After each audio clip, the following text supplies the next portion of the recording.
Assalamualaikum warahmatullahi wabarakatuh. Selamat siang Bapak Ibu guru hebat. Perkenalkan, saya Eko Mesugiyarto. Saya CGP angkatan 11 dari Kabupaten Banyumas. Alhamdulillah saya di sini adalah salah satu guru di SMK di Ponorogo 1 Purwokerto. Hari ini saya akan melakukan demonstrasi kontekstual kaitannya dengan modul titik 1, di mana saya sudah mempelajari kaitannya dengan teknik pengambilan keputusan berdasarkan nilai-nilai luhur dalam kepemimpinan. Dan hari ini saya akan berkolaborasi dengan Kepala Sekolah SMK di Ponorogo Purwokerto kaitannya dengan menggali pemahaman bersama terkait modul titik 1 dalam hal pengambilan keputusan. Selamat siang Ibu Ani. Selamat siang Pak Eko. Mohon maaf mengganggu waktunya Bu Ani. Sehat Ibu Ani? Ya, alhamdulillah sama-sama sehat. Bu Ani, yang pertama saya ucapkan terima kasih atas kesediaan dan waktunya. Sama-sama. Kemudian yang kedua, saya mohon maaf mengganggu, tapi saya harap ini bisa menjadi pertemuan di mana saya dan Bu Ani bisa sama-sama belajar dan saling berbagi Bu Ani. Utamanya saya untuk belajar dari Bu Ani selaku kepala sekolah di SMK ini. Yang tentunya Bu Ani sudah lama nih Bu Ani sebagai kepala sekolah. Berapa tahun Bu Ani? 12 tahun. 12 tahun sebagai kepala sekolah. Nah, dari 12 tahun yang lama itu tentunya Bu Ani sudah bertemu banyak sekali kasus-kasus, masalah-masalah, baik itu masalah terkait dengan peserta didik maupun orang tua atau bahkan mungkin dengan dewan guru Bu Ani. Bu Ani. Nah, untuk hari ini Bu Ani, saya ingin istilahnya ngobrol bareng Bu Ani lagi, ngobrol bersama Bu Ani, berdiskusi terkaitnya dengan satu kasus saja Bu Ani, yang nantinya diarahkan atau kita sama-sama menganalisis atau menggali apakah permasalahan yang Bu Ani putuskan itu sudah melalui pertimbangan-pertimbangan yang tepat, atau mungkin setelah nanti kita ngobrol mungkin Bu Ani menemukan ada sesuatu yang lebih efektif atau bagaimana. Nah, itu nanti kita diskusikan bersama-sama Bu Ani. Nah, nanti kaitannya dengan permasalahan yang mau Bu Ani munculkan, kami serahkan ke Bu Ani. Bisa permasalahan siswa boleh, dengan orang tua juga boleh, maupun dengan dewan guru. Seperti itu Bu Ani. Oke, baik, siap. Oke, untuk pengantar Ibu Ani, dari sekian banyak permasalahan yang mungkin pernah Ibu Ani hadapi Ibu Ani, di modul 3.1 itu kami mengenal ada istilah dilema etika dan rujukan moral. Dimana ketika dilema etika itu berarti kita mengaitkan dua kebenaran yang saling bertentangan. Sedangkan ketika kita berbicara tentang bujukan moral, di sini berarti ada sesuatu yang salah tapi kadang dianggap biasa seperti itu, Bu Ani. Nah, dari dua hal tadi, Bu Ani, ketika Bu Ani menghadapi sebuah permasalahan, bagaimana biasanya Bu Ani menentukan bahwa oh ini masalah dilema etika, nanti penyelesaiannya bisa seperti ini.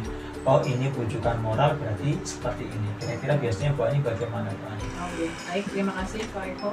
Luar biasa sekali, ilmu-ilmu di CGP memang luar biasa sekali. Jadi zamannya dulu Bu Ani mungkin 1 atau 2 tahun pada saat menjadi kepala sekolah belum ada ilmu-ilmu seperti ini. Ini sudah sangat-sangat bermanfaat sekali lah buat panjenengan dan tentunya adalah buat sekolah kita bersama. Jadi kalau menurut sepengetahuan saya Pak Eko, jadi kalau etika Dilema etika itu terus terang aja yang kita sering alami lah, karena SMK Dipsa itu kan menerima siswa pindah. Jadi kalau dilema etika ya itu salah satunya permasalahan yang sering kita hadapi. Karena siswa-siswa pindahan itu pastinya punya permasalahan di sekolah yang lama. Nah, sementara saya sendiri ya, dengan teman-teman panjenengan lah semuanya, kita punya berpikiran seperti ini. Anak-anak yang sudah seperti itu, kalau semua sekolah menolak anak-anak seperti itu, nanti anak itu mau jadi apa di masyarakat? Sehingga kita bersama-sama berkomitmen dengan teman-teman semuanya menerima siswa-siswa pindah dengan tujuan agar anak itu bisa ada yang mendidik, Bahkan kalau dari anjuran dari cabang dinas kan itu ada data-data ATS, itu kan tidak memandang entah itu etikanya baik, entah apa kan harus kita tolong di sekolah. Jadi kita insya Allah lah dengan niat ibadah untuk bisa menerima anak-anak seperti itu. Nah, kemudian tentunya kan pasti ada dilema di dalam internal dengan teman-temannya.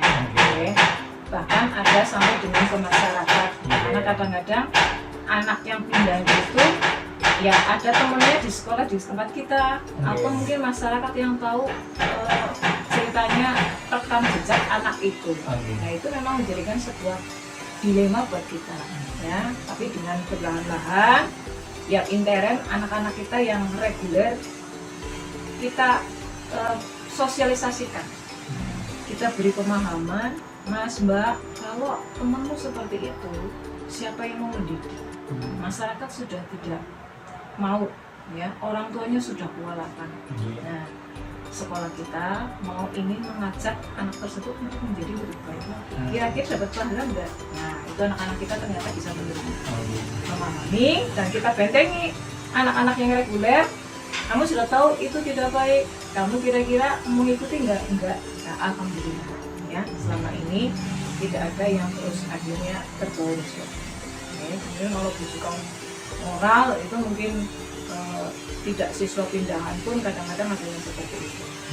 Contohnya kalau misalnya ada tugas dari guru, ya ayo istirahat saja, padahal saat itu belum istirahat. Itu kan sesuatu bujukan moral yang sebenarnya tidak benar. Gitu Pak Eko, mungkin pemahaman saya barangkali nanti disimpulkan dengan ilmu yang panjenengan miliki di CGP ya. Terima kasih Bu Ani. Jadi sebetulnya tadi yang disampaikan Bu Ani sudah tepat. Jadi memang kalau Bu Ani tadi berbicara kaitannya dengan kasus siswa pindahan, di mana ada pertimbangan masa depan anak, dan itu kita mempertimbangkan masa depan atau jangka panjangnya pendidikan anak gitu kan. Itu juga sudah luar biasa sekali Bu Ani. Jadi Bu Ani itu punya pertimbangan jangka panjang kalau dalam pemahaman kami. Kemudian Bu Ani juga tadi sudah ketika menghadapi permasalahan tadi, Bu Ani juga mempertimbangkan kaitan dengan pandangan masyarakat, kemudian siswa di dalam sekolah yang sudah ada gitu nggih. Itu berarti juga Bu Ani sudah mempertimbangkan kaitannya dengan kalau di sini berarti ibaratnya antara perbandingan individunya siswa pindahan tadi melawan apa namanya masyarakat umum atau siswa yang lainnya. Gitu. Luar biasa sekali Bu Ani. Dan saya jujur di sini juga bersyukur Bu Ani karena sekolah ini mau menerima anak-anak pindahan seperti yang sudah kita biasa terima dan kita laksanakan. Itu saya bersyukur sekali karena saya juga punya pandangan yang sama Bu Ani, ketika kita tidak menerima, kita tidak istilahnya menuntun mereka, siapa lagi yang menuntun, istilah seperti itu. Kemudian yang kedua Bu Ani, jauhnya Bu Ani, ketika Bu Ani tadi melaksanakan atau mengambil keputusan di sekolah tadi, misalkan tadilah kita ambil kasus yang siswa pindahan, di mana di sana ada dilema etika, misalkan antara di sini kan ada dua kepentingan Bu Ani. Satu kepentingan misalkan masa depan anak dan jangka panjang atau masa depan si siswa yang pindahan tadi, atau di sisi lain adalah di jangka pendeknya ketika dia tidak diterima, berarti di sini sekolah baik-baik saja gitu. Atau mungkin tadi Bu Ani menyampaikan kaitannya dengan ketika diterima berarti kita harus siap-siap, anak-anak dibentengi dan sebagainya gitu Bu Ani. Nah, berarti kan juga ada dilema antara karena kita kasihan, belas kasihan dengan anak yang pindahan tadi, dengan peraturan atau bahkan tadi dengan pertimbangan anak-anak yang sudah ada di sini juga. Dari hal-hal tadi, pertimbangan tadi, kepentingan yang tadi Bu Ani, itu kan sama-sama mengandung nilai kebajikan semuanya Bu Ani, walaupun posisinya itu bertentangan gitu Bu Ani. Nah, ketika Bu Ani mengambil kebijakan tadi itu Bu Ani, biasanya langkah awal apa yang Bu Ani lakukan? Entah itu mungkin dengan Bapak Ibu guru atau dengan siswa, itu kira-kira biasanya Bu Ani langkah apa? Baik, ya. Karena itu kan hubungannya dengan siswa pindahan, seperti yang tadi saya depan. Jadi yang pertama yang tentunya akan mendidik anak-anak itu kan Bapak Ibu guru. Nah, berarti saya ke Bapak Ibu guru dulu, bahwa saya mau menerima siswa pindahan dengan catatan ini. Nah, biasanya saya kalau ada siswa pindahan yang ke Kabupaten Banyumas lah, nah kebetulan kan semua kepala sekolah teman, jadi saya calling dulu. Ini sebenarnya kasusnya apa sih? Jadi sebelumnya saya sudah mencari data dulu di luar anak dan orang tuanya, ya dari pihak sekolah, wali kelasnya, kemudian kepala sekolahnya, saya tanya dulu. Nah setelah itu kan kita punya data.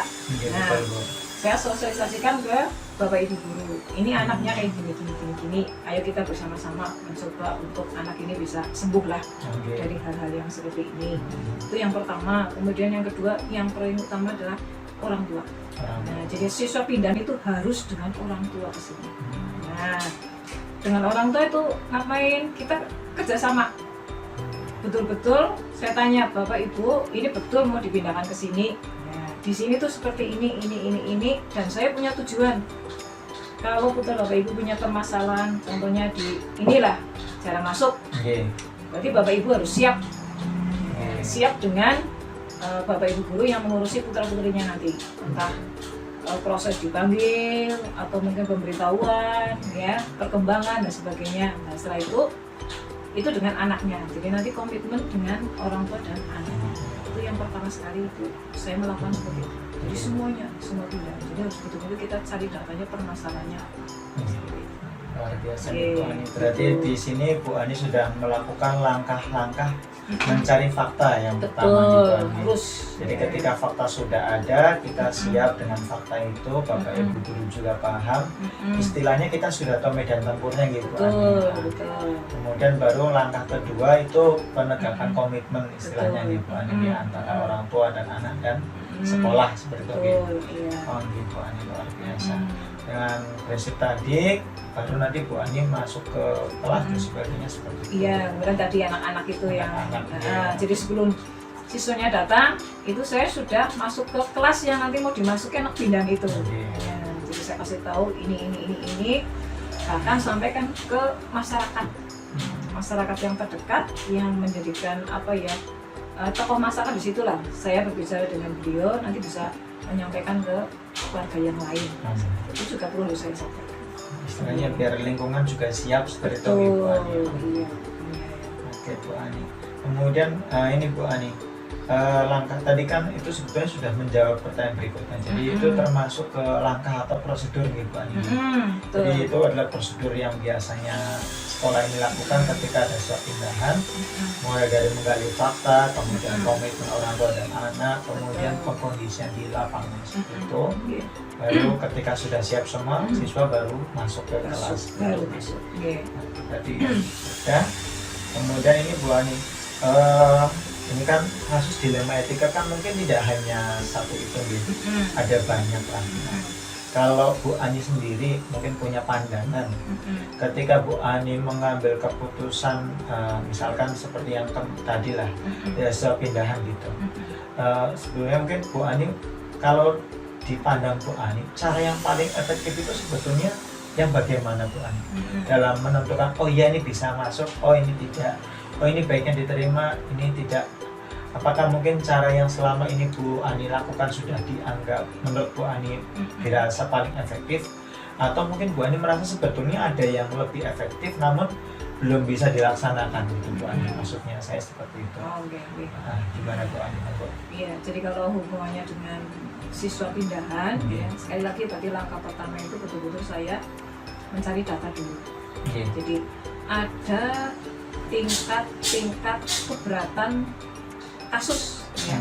Kasus-kasus dari anak-anak pindahan itu memang betul punya tingkatan-tingkatan, ya, tingkatan-tingkatan yang kira-kira bukan kita tidak menerima, tapi kira-kira kita bisa mampu apa tidak gitu. Mampu apa tidak, ya, tarafnya mampu atau tidak seperti itu. Jadi kalau untuk kasus-kasus dan sebagainya sampai dengan menyusui narkoba pun kan banyak sekolah yang tidak mau menerima. Saya juga orang-orang yang siswa-siswa narkoba itu malah justru kasihan, ya.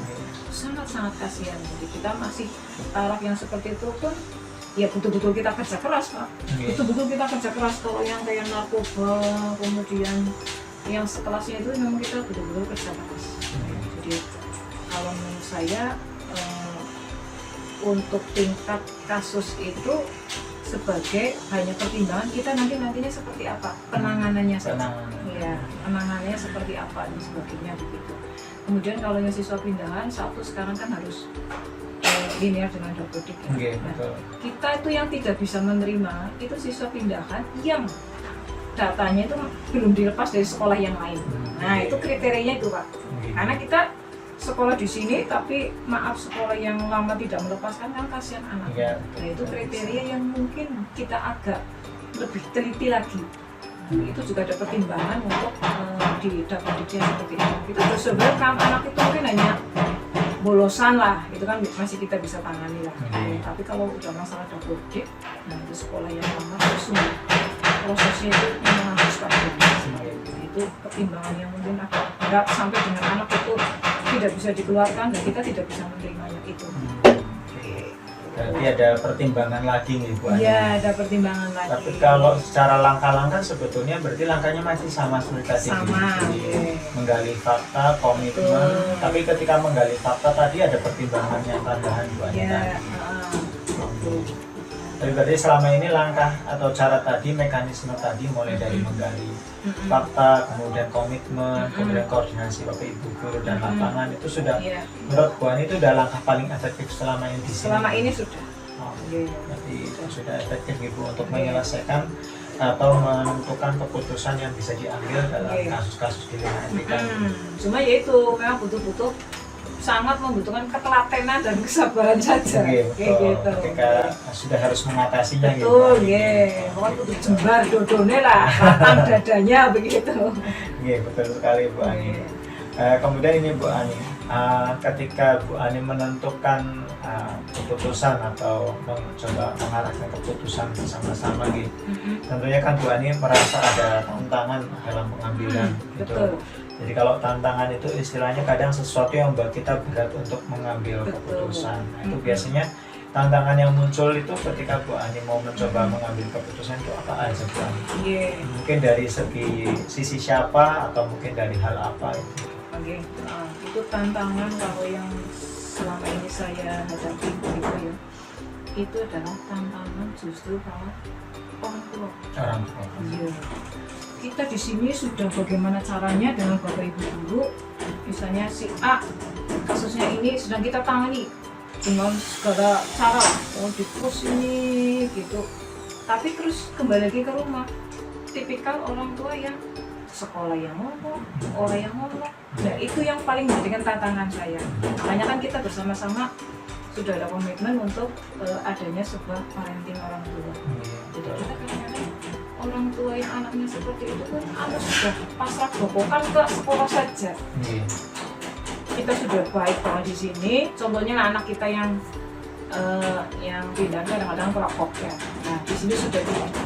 Tapi di rumah malah merokok kalau sama bapaknya misalnya. Nah itu kan tantangan kita di situ justru dengan orang tua. Nah monggo lah Bu Ani, monggo lah Pak Eko seperti ini langsung. Nah itu.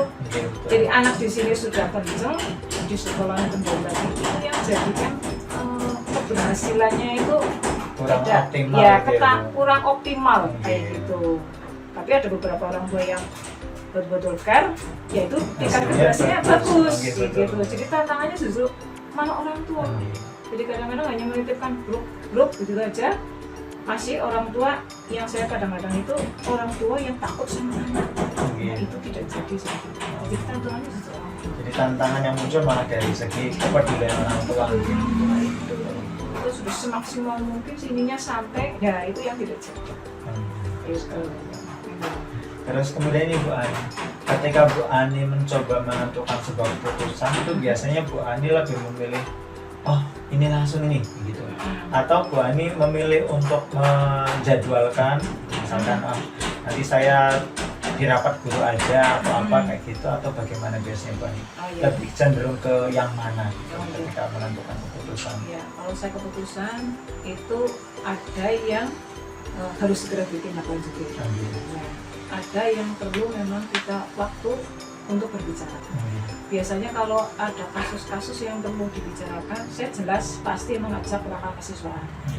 Kemudian wali kelas, karena di sini kebetulan tidak ada guru PP, wali kelas. Saya mencari data-data dulu. Apalagi kalau pada saat saya itu memang tidak melihat sendiri. Kemudian ada laporan dari wali kelas atau guru yang lain. Nah itu tidak saya serta-merta untuk mengambil sebuah keputusan, tapi saya akan menanyakan dulu bagaimana tadi kasusnya, atau apa sebabnya dan sebagainya. Bahkan kalau itu kasus yang tidak harus segera ditangani, saya utusan wali kelas untuk home visit. Ya, jadi sebenarnya itu kasusnya apa sih di rumah?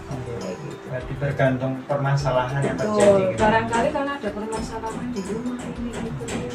Nah, baru setelah kumpulkan data itu, baru kita ngambil keputusan. Karena kalau tidak datanya lengkap ini sebenarnya kita ngambil keputusan, barangkali kan merugikan siswa. Betul. Makanya kita kan punya prinsip jangan sampai merugikan siswa. Ya, terus sekali betul. Jangan sampai pokoknya kita prinsipnya adalah membela kita guru. Bisa dikatakan guru kan karena ada siswa. Misalnya kita prinsip bersama-sama jangan sampai merugikan siswa, orang tua dan sebagainya. Jadi seperti itu. Tapi kalau misalnya yang harus segera ditindaklanjuti, misalnya kayak terlambat, apa ya itu secara langsung saja. Ya, jadi sesuatu yang perlu berat harus didiskusikan lah dengan mencari data-data dulu. Jadi memang berdasarkan kasusnya tergantung apa urgent atau tidak. Gitu. Yang penting prinsip utamanya adalah mementingkan kepentingan siswa. Kali Bu Ani. Jadi karena memang dasarnya pendidikan kan untuk siswa gitu. Terus Bu Ani, mohon maaf ini mungkin kembali menggali lagi gitu. Dari pengalamannya Bu Ani sepanjang jadi kepala sekolah yang sekian lama itu tadi, biasanya faktor-faktor apa yang biasanya membuat Bu Ani lebih mudah dalam mengambil keputusan? Jadi ketika harus mengambil keputusan yang ada di dalam etika di dalam itu, Bu Ani merasa tenang ini bisa cepat terselesaikan gitu. Itu biasanya apa kira-kira Bu Ani? Iya, jelas kalau yang seperti itu Bu Ani tidak bisa sendirian. Sebuah keputusan itu Bu Ani tidak bisa melaksanakan secara sendirian. Berarti saya yang bisa membantu saya adalah teman Bapak Ibu guru semua. Nah, itu untuk mempercepat keputusan saya sudah punya keputusan, kemudian saya mau melaksanakan itu ya tidak mungkin. Jadi saya yang sangat membantu sekali dalam mengambil keputusan sebenarnya saya sudah punya seperti ini, rembukan ini, kemudian dijalankan. Jadi saya sangat-sangat terima kasih sekali ya teman-teman keputusan. Berarti yang paling betul-betul mempermudah adalah dukungan dari rekan-rekan gitu. Betul. Ya, alhamdulillah. Terus ini yang terakhir Bu Ani, mungkin Bu Ani bisa menyampaikan nih dari sekian banyak kasus yang sudah sering Bu Ani coba putuskan untuk Bu Ani, mungkin ada satu atau dua kasus yang spesial yang sampai membuat Bu Ani belajar sesuatu, atau mungkin selain dari permasalahan lah, atau mungkin dari kegiatan kita hari ini, mungkin ada sesuatu yang membuat Bu Ani belajar sesuatu, nah mungkin bisa Bu Ani sampaikan. Oh iya. Jadi ini hubungannya sama dengan penanganan siswa ya. Penanganan siswa yang taruhlah katakanlah yang bandel-bandel lah, yang aneh-aneh begitu ya. Mungkin mereka lagi mencari perhatian dan sebagainya. Jadi kalau pengalamannya Bu Ani ya, selama ini betul-betul memang Bu Ani itu belajar Pak. Jadi juga belajar dari anak-anak. Saya dengan pengalaman saja. Saya mungkin dulu ya, saya mengambil keputusan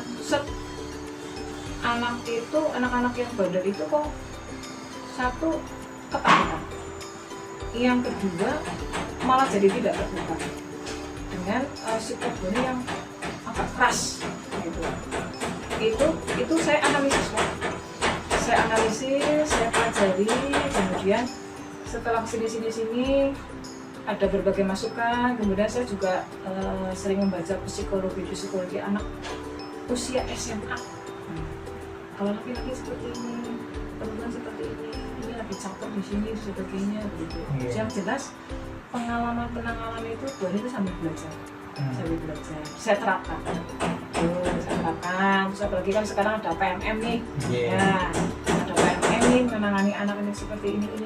Nah akhirnya mungkin saat ini tuh mungkin hasil dari belajar Bu Ani. Ternyata hasilnya tuh jauh lebih baik. Ya, jadi saya sudah sampaikan ke panjenengan. Pokoknya dengan anak-anak khusus SMK Dipsa itu kita betul-betul penyampaiannya itu harus yang soft. Ya. Tapi peraturnya hard. Ya, itu ternyata mengena di anak-anak. Anak tidak dendam, gitu ya.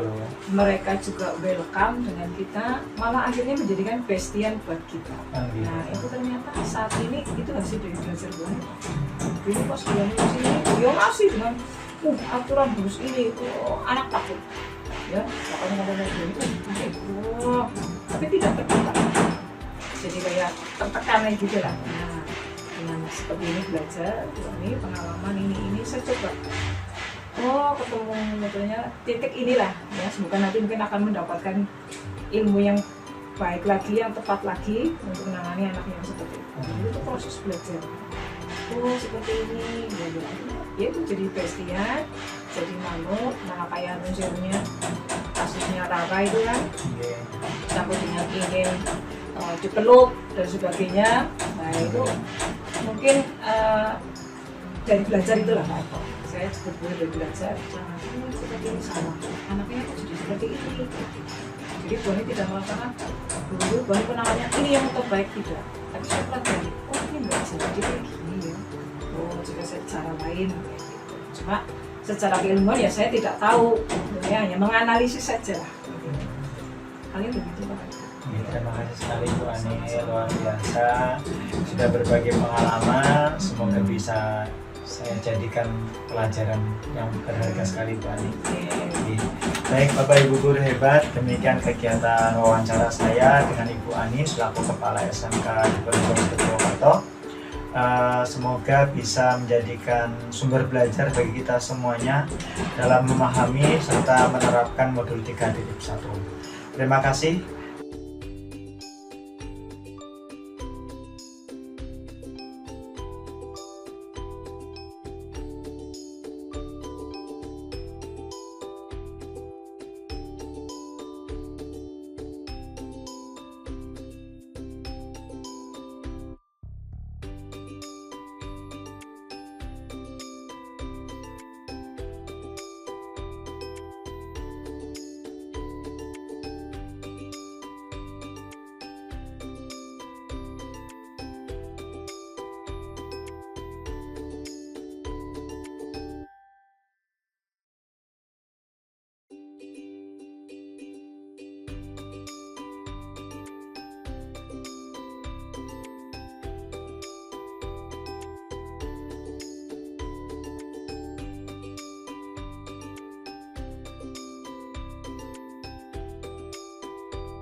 Assalamualaikum warahmatullahi wabarakatuh. Selamat pagi Bapak Ibu Guru CGP dan Bapak Ibu Guru hebat di setiap sekolah.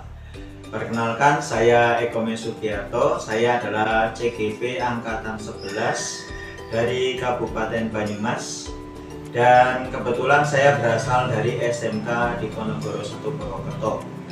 Hari ini saya akan melakukan kegiatan wawancara terkait dengan demonstrasi kontekstual untuk modul 3.1 yang alhamdulillah pada hari ini saya berkesempatan untuk berwawancara dengan Kepala SMP Diponegoro 1 Purwokerto, yaitu Bapak Bambang Muharo SPTMM. Dan untuk selanjutnya mari kita bisa melihat dan belajar bersama apa yang bisa kita gali dari perjalanan panjang Pak Bambang selama menjadi kepala sekolah. Selamat pagi Pak Bambang. Selamat pagi Mas Eko. Nah, bagaimana kabarnya Pak Bambang? Alhamdulillah sehat. Mudah-mudahan panjenengan sehat selalu. Alhamdulillah, karena doa dari Pak Bambang selalu, jadi saya juga selalu sehat dengan Amin. energi Pak Bambang. Siap. Mohon maaf mengganggu waktunya dan sekali lagi terima kasih Pak Bambang atas kesempatannya. Begini Pak Bambang, saya mendapat tugas untuk melakukan wawancara untuk menggali bagaimana peran Pak Bambang selama ini dalam pengambilan keputusan di SMP Diponegoro 1 Purwokerto ini yang kaitannya dengan modul belajar saya Pak Bambang.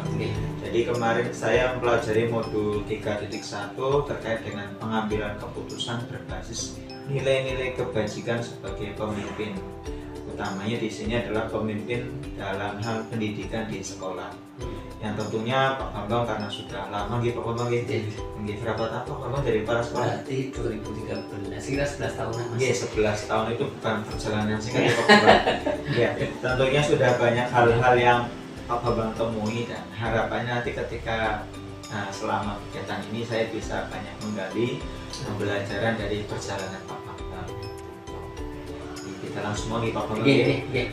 Begini Pak Bambang, jadi di modul 3.1 itu saya harus belajar menggali bagaimana menangani permasalahan yang terjadi di sekolah. Dimana biasanya di dalam permasalahan sekolah itu ada permasalahan yang di dalamnya itu terkandung dilema etika atau rujukan moral. Nah, dua hal tadi itu kan karena saya belum pernah jadi kepala sekolah di Pak Bambang beda. Maka saya belajar dari Pak Bambang yang sudah pernah menjalani. Nah, biasanya Pak Bambang ketika menemui, pasti kan banyak permasalahan atau tidak ada masalah Pak Bambang. Banyak banget permasalahan itu. Apalagi swasta Mas. Aduh, betul sekali Pak Bambang. Masalah itu dan banyak. Ya, itu bumbu dan enaknya Pak Bambang. Nah, dari sekian banyak permasalahan tadi kan mungkin Pak Bambang sering menemui Pak Bambang yang membuat ada dilema etika. Jadi mau ambil ini benar, mau ambil itu benar, tapi mana yang paling enak kayak gitu. Biasanya kadang-kadang kayak gitu. Atau bahkan mungkin ada rujukan moral ketika Pak Bambang menghadapi permasalahan. Maksudnya ini sebenarnya nggak boleh, tapi biasanya pernah terjadi gitu. Terus warga-warga juga nggak apa-apa lah gitu. Mungkin barangkali pernah terjadi kayak gitu Pak. Nah, biasanya Pak Bambang untuk membedakan mana yang permasalahan rujukan moral, mana yang masalah terkait dengan dilema etika itu biasanya Pak Bambang melakukan apa Pak Bambang? Ini maaf Mas Eko, ini akan suatu kecampurkan. Oke, Tapi semampu saya. Pak Bambang sudah. Yang namanya permasalahan di masing-masing orang berbeda. Oke, betul. Ini saya akan coba jawab tadi yang pertanyaan pertama terkait dengan dilema etika. Oke. Satu contoh yang sering terjadi di sekolah kami itu ketika pada saat rapat kenaikan kelas Mas. Oke, siap. Pada saat rapat kenaikan kelas itu kan kadang-kadang siswa itu dari wali murid, wali kelas. Ini kan rata-rata wali kelas pasti menghendaki seluruh anak buahnya atau siswanya naik kelas. Oke, betul. Nah, akan tetapi kan guru mapelnya Kadang itu ya. Oleh karena itu yang sering terjadi ini loh, hampir setiap tahun ketika rapat kenaikan seperti itu terjadi muncul anak-anak yang notabene mungkin bermasalah Mas. Anak-anak yang notabene bermasalah itu dari guru mapelnya itu sendiri kadang-kadang kan menginginkan agar anak itu tidak naik. Oke. karena tidak naik. Karena berbagai macam permasalahan satu sudah nilainya tidak Tuntas. Oke. kemudian yang kedua sering bikin masalah. Yang ketiga mungkin guru juga kadang-kadang ketika sudah ketemu dengan anak itu sudah merasa nyaman dan sehingga seolah-olah itu guru memponis. Guru mapelnya loh mas, memponis agar anak itu nggak usah dinaikkan. Nah akhirnya wali kelas kan bagaimana caranya agar anak itu bisa naik. Nah, di sini saya posisinya sebagai kepala sekolah kan harus bisa ambil jalan. Nah akhirnya saya berpikir di situ, apa nggak lebih baik kita coba pelajari sedikit-sedikit lah, kita pelajari bagaimana dicari solusinya agar anak itu kasihan kalau tidak nikah. Apalagi sekarang kan sudah kurikulum merdeka dan sebagainya itu harus, bukan harus ya, kalau memang terpaksa sekali mungkin tidak naik dengan berbagai masalah lah, tapi ketika masih bisa dianulir ya kita naikkan saja. Walaupun dalam tanda kutip naik bersyarat. Seperti itu mungkin Mas Eko. Dan syaratnya apa? Nanti kita bahas lagi. Bisa jadi mungkin syaratnya dengan remedi atau mungkin dengan pembelian soal ulang atau dan sebagainya. Itu langkah-langkah yang kami lakukan seperti itu Mas Eko. Ketika ada itu kan jelas, saya bingung itu. Semuanya baik. Kalau kita mau ikut yang nggak naik juga baik karena alasannya jelas. Gitu. Tapi ketika tidak dinaikkan, ketika naik pun jadi baik. Karena apa? Anak itu jadi nggak terlantar lah, anak itu jadi naik otomatis kan punya nilai plus lah. Jadi semangat sekolah lagi lah istilahnya. Seperti itu Mas Eko. Mungkin gitu. Berarti kalau misalnya kayak nggak naik ada pertimbangan ini nggak naik nanti malah jadi nggak mau sekolah lagi gitu kan, kasian juga ya kalau anak apalagi anak swasta Mas. Kadang-kadang kan mau sekolah sudah luar biasa. Sama Pak di tempat saya Pak. Apalagi ketika anak sudah dengan permasalahan yang mungkin bisa kita toleransi kok jadi nggak naik, kasihan. Betul. Nanti nggak sekolah, siapa yang merugikan? Pemerintah dan kita juga kan yang merugikan. Seperti itu Mas Eko. Betul banget Pak Bambang. Jadi kalau dari kasus yang Pak Bambang ceritakan berarti kan ini ada pertentangan antara yang guru mapel ini menegakkan aturan istilahnya gitu. Tidak KKM tidak naik kayak gitu. Nilainya nggak pernah kumpul kok gitu misalnya gitu Pak. Betul. Tapi di sisi lain wali kelas kan berarti ada belas kasihan di sana gitu, dan pertimbangan untuk masa depan anak juga berarti kan gitu. Kalau nggak naik nanti malah jadi putus sekolah gitu kan. Dan saya yakin yang namanya wali kelas itu kalau di sini loh Mas. Wali kelas itu ketika anak tidak masuk saya suruh komisi semua itu bubar. Artinya gimana permasalahannya? Makanya wali kelas itu ketika ada anak yang tidak dinaikkan pasti protes. Dan tanda kutip yang tahu persis permasalahan itu wali kelas. Jadi tahu fakta di lapangan. Guru mungkin kan hanya sekilas info saja. Sekilas pembelajaran terus permasalahan di sekolah seperti permasalahan di rumah kan tidak tahu. Betul banget. Makanya kan bukan saya membela wali kelas Mas. Tapi realita di lapangan seperti itu. Betul banget. Iya. Nah, Mas Eko. Betul. Berarti Pak Bambang itu sudah menerapkan menggali fakta terlebih dahulu gitu Pak. Betul banget itu. Yang informasi itu dari wali kelas. Jadi karena memang itu penting banget Pak Bambang gitu. Karena kan kalau Bapak Ibu guru yang di kelas kan hanya tahu di kelas saja, tidak masuk. Alasannya misalkan apa biasanya tidak alfa malah kadang-kadang alfa. Jadi ya udah alfa gitu kan. Betul banget. Ya itu memang salah satu pertimbangan yang tentunya jadi istilahnya tolak ukur Pak Bambang berarti ketika membantu menentukan sebuah permasalahan tadi. Berarti kan Pak Bambang sudah mencoba meminta wali kelas menggali info di rumah bagaimana ini penyebab awalnya kenapa jadi seperti itu bagaimana gitu Pak Bambang. Betul sekali, ini luar biasa Pak Bambang.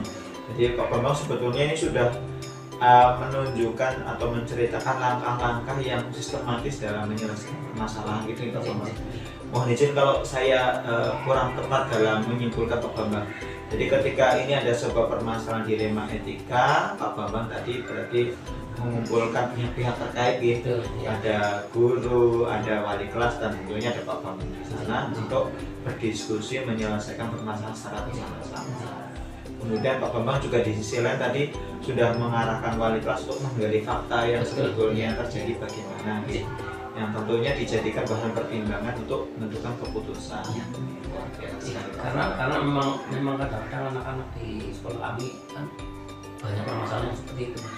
Yang nggak masuk tanpa alasan, ketika tidak ada umpan balik kita ke sana, dia tahu bermasalah. Betul. Karena kan yang sebenarnya rumah tangga yang karu-karuan dan sebagainya, yang tahu kan wali kelas. Betul. Ada broken home dan lain-lain kayak gitu nih Pak kadang gitu. Iya. Luar biasa Pak Bambang. Kalau misalkan ini Pak Bambang, ini tadi wali kelas kan sampai home visit ke ke rumah gitu. Itu biasanya untuk anak-anak yang bermasalah seperti tadi itu dukungan keluarganya bagaimana Pak Bambang? Nah ini mayoritasnya. Kalau anak-anak yang notabene seperti itu rata-rata itu dukungan wali murid itu hampir 50% tidak mendukung. Akan tetapi ketika wali kelas sudah datang ke sana, saya kasih motivasi wali kelas. Nanti kalau wali kelas memberikan motivasi kepada wali murid tidak berhasil, saya turun sendiri, Mas. Saya turun sendiri untuk memotivasi bagaimana caranya agar orang tua itu termotivasi anaknya sekolah. Seperti itu, Mas. Dan kami lakukan seperti itu. Jadi memang berat sebenarnya melakukan itu luar biasa, Mas. Butuh waktu, kemudian tenaga dan sebagainya. Tapi sekolah swasta harus seperti itu. Endingnya nanti orang tua malah diperhatikan, larinya ke PPDB, Mas. Betul. Itu seperti itu. Jadi larang-larang maaf ya. Sekali dayung 20 Maaf. Yang kurang semangat jadi semangat, yang sudah semangat menceritakan ke yang lainnya. Betul banget. Iya memang kayak gitu Pak Bambang. Di kami pun sama. Jadi ya yang namanya perhatian dari sekolah ke wali murid kan tentunya memberikan kesan positif kan tentunya seperti itu. Terus mohon izin Pak Bambang, dari sekian tahapan penyelesaian permasalahan yang tadi Pak Bambang ceritakan gitu kira-kira kalau Pak Bambang evaluasi lagi itu penanganannya sudah efektif atau belum Pak Bambang? Atau mungkin ada strategi yang menurut Pak Bambang lebih efektif cuman belum istilahnya belum cocok diterapkan gitu barangkali ada. Iya. Kalau menurut saya sih itu langkah-langkah yang selama ini kami lakukan sudah cukup efektif, Mas. Selama ini loh. Karena mereka yang terjerat dalam permasalahan, kemudian wali kelas turun ke bawah atau visit, kemudian memotivasi wali murid, dan efek itu ternyata hampir ya dari tadinya yang 50% 50-50 regulasi jadi semangat. Itu sudah bagus kalau menurut saya. Sudah bagus kalau menurut saya. Ya, alhamdulillah. Berarti sudah jadi istilahnya strategi andalan gitu Pak. Karena istilahnya dari sekian tahun ini ini udah oke ini gitu bagi Pak. Dan ini mohon maaf sekali, Mas. Pernah ada anak pindahan. Anak pindahan itu kan itu nggak pernah ada home visit di sana. Padahal sendiri punya masalah dia. Dia sampai acung jempol sama wali kelasnya. Karena apa? Karena merasa diperhatikan. Sampai ke saya, Pak. Mas. Sampai ke saya. Ini kan bukti fisik bahwa sebenarnya langkah kami sangat efektif. Dan mereka akan bilang kepada teman-teman wali murid, ternyata di betul satu seperti itu. Perhatian gitu. Wali murid dan siswanya itu udah niat sekali Pak. Jadi kesannya langsung mengena ke hati gitu Pak. Terus mohon izin Pak Bambang, untuk ini kan tadi ada permasalahan, Pak Bambang sudah menceritakan kronologinya, strateginya. Nah biasanya nih Pak Bambang, tantangan apa yang dihadapi ketika menyelesaikan permasalahan yang seperti ini tadi? Sebenarnya kalau selama ini yang kita lakukan itu memang ada beberapa masalah. Satu contoh gini, ada anak yang di rumah itu dia kalem dan sebagainya, ketika di sini bermasalah ini kan ada konflik, itu pasti dari orang tua. Nah inilah tantangan kita sebenarnya, bagaimana caranya agar anak itu bisa kita kondisikan dan orang tua itu memaklumi. Nah yang saya heran kadang-kadang orang tua merasa anaknya baik di rumah, kesini protes, anak saya diberlakukan seperti ini kan sebuah tantangan yang harus kita bisa lampaui itu. Bagaimana caranya agar bisa disinkron lah dengan orang tua. Sinkron, betul. Berarti tantangannya biasanya paling terasa itu ketika harus menyinkronkan informasi antara sekolah dan orang tua, sekaligus istilahnya menyamakan apa ya namanya, cara mendukungnya gitu. Perilaku siswa yang di rumah dia kemudian manut, ternyata di sini punya masalah. Nah itu kan psikologis mas. Betul. Kadang-kadang anak di rumah seperti itu justru pada saat di luar rumah dia bebas ya. Soalnya kayak apa, bukan maten lah, mau gimana gitu. Itu mas. Betul. Nah itu tantangan bagi kami yang selama ini kita proses penyelesaiannya belum bisa maksimal. Artinya masih ya gimana lah, belum bisa maksimal. Kadang butuh usaha yang lebih gitu lah karena tadi kaitan dengan orang betul tua ada kerjasama. Karena orang tua masih tetap berpikir anak aku masa anak kayak gitu gitu sih. Kukuh dengan pandangannya gitu, betul nih Pak. Luar biasa nih Pak Bambang. Terus ini Pak Bambang, biasanya nih Pak Bambang, ini kan tadi salah satu contoh permasalahan terkait dengan kenaikan kelas. Kalau secara general ini Pak Bambang, untuk setiap permasalahan yang Pak Bambang temui selama jadi kepala sekolah, itu biasanya Pak Bambang kecenderungan untuk memutuskan suatu keputusan itu, waktunya itu pemilihnya bagaimana Pak Bambang? Apakah cenderung seketika atau cenderung agak misalkan di planning dulu atau dikonsultasikan, bagaimana biasanya? Jadi ketika permasalahan di sini itu tergantung dari tingkat permasalahan siswanya. Ketika permasalahan siswa itu mau izin dan harus diselesaikan pada hari itu, kita selesaikan hari itu.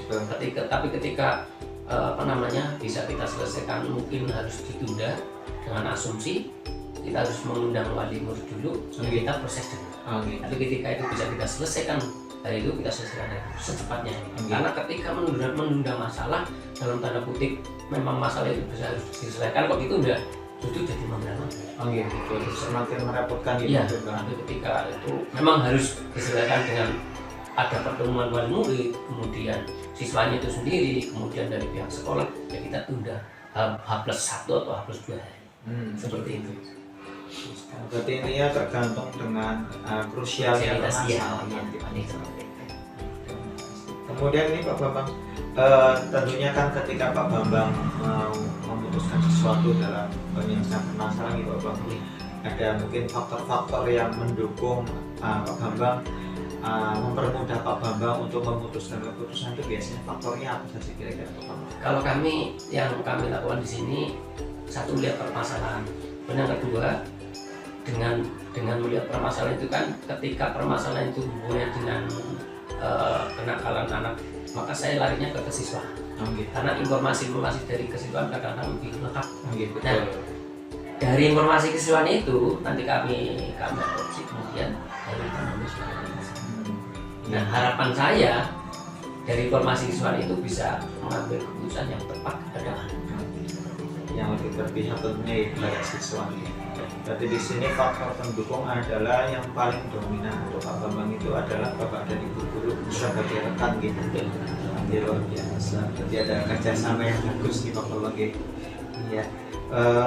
Itu sepertinya itu saja Pak Bambang yang bisa saya gali dari Pak Bambang. Sudah luar biasa sekali. Bahkan saya tidak perlu bertanya sesuai dengan yang sudah saya persiapkan Pak Bambang. Saya baru tanya satu, Pak Bambang udah membeli saya 10 ternyata. Jadi sangat istilahnya langsung gitu, paketannya lengkap gitu. Sebagai penutup Pak Bambang, mungkin ada apa yang namanya ya, pengalaman Pak Bambang dari selama menjadi kepala sekolah yang bisa Pak Bambang sampaikan, terutamanya untuk saya nih Pak Bambang, karena di sini kan saya sedang belajar untuk mencoba melihat atau mempelajari peran kepala sekolah dalam mengambil keputusan. Nah, mungkin Pak Bambang ada pesan-pesan atau pembelajaran yang bisa Pak Bambang sampaikan kepada saya, terutamanya untuk perkembangan belajar saya. Terima kasih sekali Mas Eko. Yang pertama, saya mohon maaf sekali kalau tadi jawaban-jawaban yang saya sampaikan mungkin sangat kurang dan mbok nanti mempengaruhi nilai, maaf.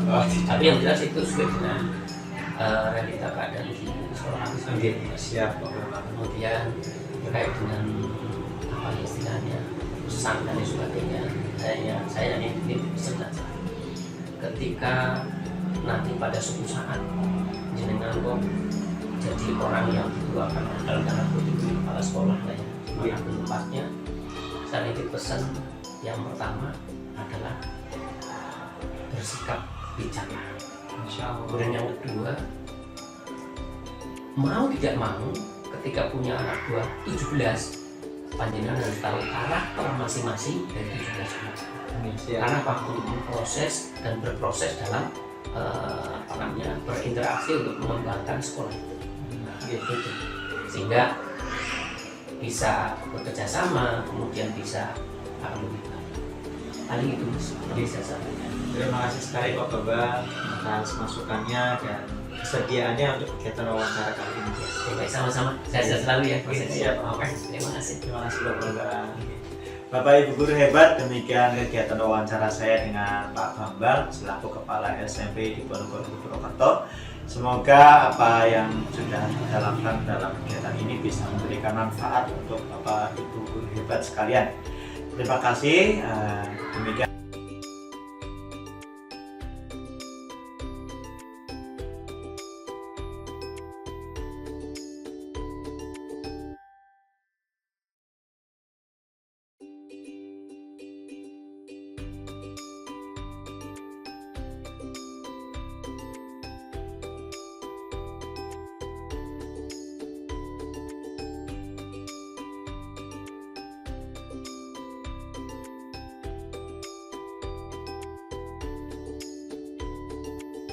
Assalamualaikum warahmatullahi wabarakatuh. Selamat pagi Bapak Ibu guru hebat. Hari ini saya berkesempatan untuk melakukan wawancara untuk prodi 3.1.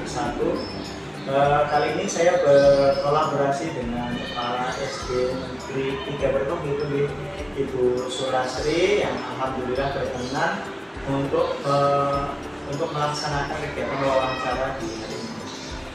Selamat pagi Bu Lasri. Selamat pagi. Saya Eko di Kepala Ibu. Ucapkan sekali lagi terima kasih atas kesediaan Bu Sulasri untuk kegiatan wawancara kali ini.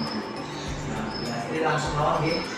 Jadi kami dari peserta program Guru Penggerak untuk kali ini adalah sampai di satu kaitannya dengan pelatihan jurusan berbasis nilai-nilai luhur sebagai pemimpin di sekolah.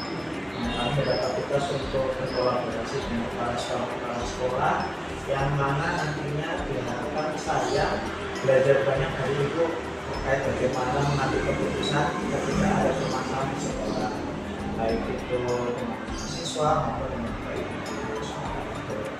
Nah, hari ini karena saya dengan Bu Sulasri mungkin ada sedikit panjang obrolannya Ibu. Silakan Bapak. Bu Lasri sudah berapa lama sih di kepala sekolah Bu Lasri? Saya kepala sekolah dari tahun 2021. 2021 di sini. Pertama di Purwokerto Kulon, Oke. terus tahun 2023. Alhamdulillah. Baru Ibu bisa setahun ini gimana gitu? Oke. Ya, ini Bu Lasri. Mungkin dari sekian tahun perjalanan Bu Lasri sebagai kepala sekolah sudah banyak permasalahan yang membutuhkan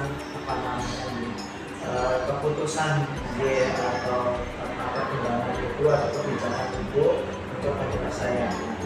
Dari permasalahan itu kan banyak sekali gitu. Nah, tentunya ada juga kaitannya permasalahan yang memunculkan dilema etika atau permasalahan yang memunculkan tingkat moral itu. Nah, kira-kira ini Bu Lasri sudah pernah atau belum ketemu dengan permasalahan yang terkait dua tadi? Kalau misalkan sudah, itu biasanya Bu Lasri bagaimana untuk membedakannya seperti itu, menurut Bu Lasri? Yang namanya permasalahan di sekolah itu pasti ada lah ya, baik dari siswa, guru ataupun penjaga. Tapi yang kami tangani biasanya yang kelihatan itu dari siswa. Banyak sekali kasus-kasus yang isinya permasalahan yang terjadi pada siswa. Salah satunya contohnya ada anak yang sering terlambat, adanya kasus pembulian, kemudian ada kasus anak yang sering tidak masuk, sering masuk, hampir setiap minggunya itu ada. hanya anak itu saja misalnya. Oke. Kalau ada surgery pastilah ya ganti-ganti lah. Ini permasalahannya satu anak ini itu setiap minggunya itu sering sekali, bahkan sering tidak masuk lebih dari satu hari. Tiap minggunya pasti ada saja absen. Itu yang Berarti di sini permasalahan yang sering muncul adalah untuk siswa kaitannya Siswa. terutama kehadiran. kehadiran ya. Kemudian tadi ada sorotan khusus, ada beberapa satu siswa nih yang agak cenderung sering tidak hadir. Sering. Ada Jadi setiap minggunya kadang-kadang satu minggu hanya masuk 1 hari, 2 hari, dan itu kan otomatis berpengaruh pada rapat pendidikan, apalagi ini kaitannya dengan pelaksanaan AMPK, itu nanti pengaruh sekali dengan siswa-siswa yang lain. Jadi ada efeknya ke siswa. Iya, dampaknya ke siswa yang lain dan ke sekolah juga. Kalau untuk misalkan kita ambil satu permasalahan gitu ya, untuk siswa tadi yang sering tidak masuk gitu, itu biasanya langkah-langkah apa saja yang Bu Lasri arahkan untuk bisa tercapai penyelesaian masalah tadi? Untuk penyelesaiannya, saya pertama dari guru kelas dulu, dari guru kelas dulu. Dan ketika guru kelas itu mungkin merasa belum berhasil, akhirnya diserahkan ke kami sebagai kepala sekolah. Yaitu langkah pertama saya panggil anak itu. Ketika anak itu masuk, anak itu saya panggil. Pertama. Terus yang namanya anak-anak ditanya otomatis jawabannya kan masih kurang meyakinkan. Itu langkah berikutnya saya panggil orang tuanya, minta maksudnya ditanya latar belakangnya, terus minta tolong kerjasamanya pihak orang tua dengan sekolah. Karena nanti cepat atau lambat dampaknya ke anak itu sendiri. Betul sekali. Jadi untuk permasalahan itu biasanya tetap difokuskan ke guru kelas dulu. Nanti ketika tidak bisa mengatasi baru Dari guru kelas biasanya menyerahkan. Kalau dari guru kelas tidak menyerahkan ke kepala sekolah juga saya tidak berani. Saya biarkan dulu. Dipercayai gitu. Iya. Kalau sudah ada laporan dari guru kelas, minta tolong dari saya. Nah, berarti ini ada koordinasi sama kerjasama gitu antara guru kelas dan ibu selaku istilahnya kepentingan di sekolah dalam mendidik anak-anak di sini seperti Orang tua juga, peran orang tua itu sangat-sangat dibutuhkan gitu. Jadi ini dari permasalahan tadi biasanya untuk pengambilan keputusannya Bu Lasri lebih cenderung kemana itu? Apakah ini kan tadi misalkan anak yang tidak berangkat itu istilahnya ditangani oleh guru kelas terlebih dahulu, ketika dilimpahkan dari guru kelas karena tidak terselesaikan baru ke Bu Lasri, jadi Bu Lasri baru istilahnya melangkah menjadi kebijakan untuk penanganan Berarti di sini Bu Lasri cenderung untuk istilahnya menyelesaikan permasalahan lebih cenderung secara bertahap bertahap dari guru kelas dulu selaku istilahnya orang tua di kelas itu beliau kan punya wewenang penuh di kelas itu luar biasa sekali Bu Lasri kerjasama dan koordinasi antara guru kelas dan ibu selaku kepala sekolah serta orang tua dalam menangani itu dari sekian banyak permasalahan yang tadi diselesaikan. Misalkan dari guru kelas tidak berhasil kemudian minta bantuan ibu untuk menyelesaikan, biasanya selesai dalam kurun waktu berapa rata-rata Bu? Lama apa cepat selesai? Biasanya iya, pokoknya kalau dari guru kelas biasanya Bu minta tolong inilah sih ada permasalahan ini, saya langsung panggil anaknya ke sini nanti anaknya dipanggil kok jawabannya atau alasannya saya merasa kurang memuaskan kurang meyakinkan, saya panggil orang tuanya. Kan ada paguyuban itu tiap kelas ada paguyuban, itu saya minta tolong sama guru kelasnya suruh telepon orang tuanya supaya datang.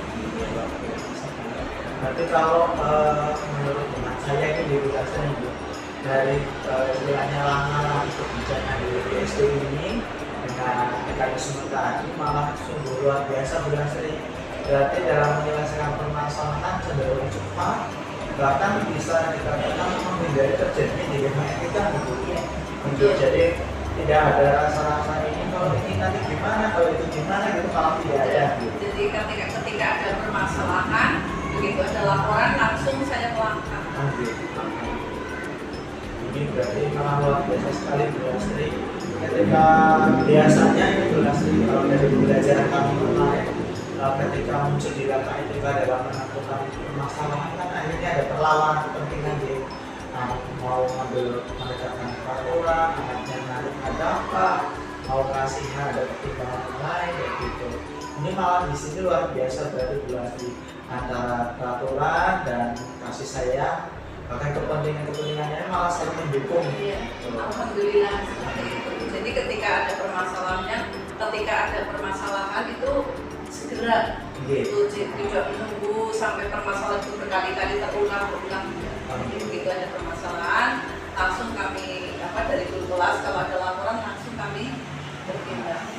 Jadi tidak sampai muncul dilema dan kebijakan. Ya alhamdulillah Bulastri dari obrolan yang singkat ini saya punya pemahaman baru. Ternyata yang namanya dilema itu tidak selalu muncul dalam kehidupan kepala sekolah gitu.